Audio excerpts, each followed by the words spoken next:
Hello friends, welcome back to my channel. Today's video is all about how a rice can transform your skin routine.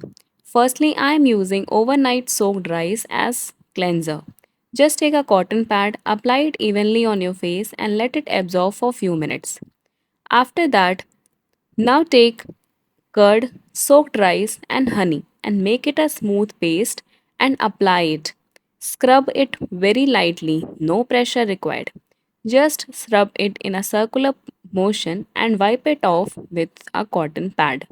Now comes my favorite part, which is besan.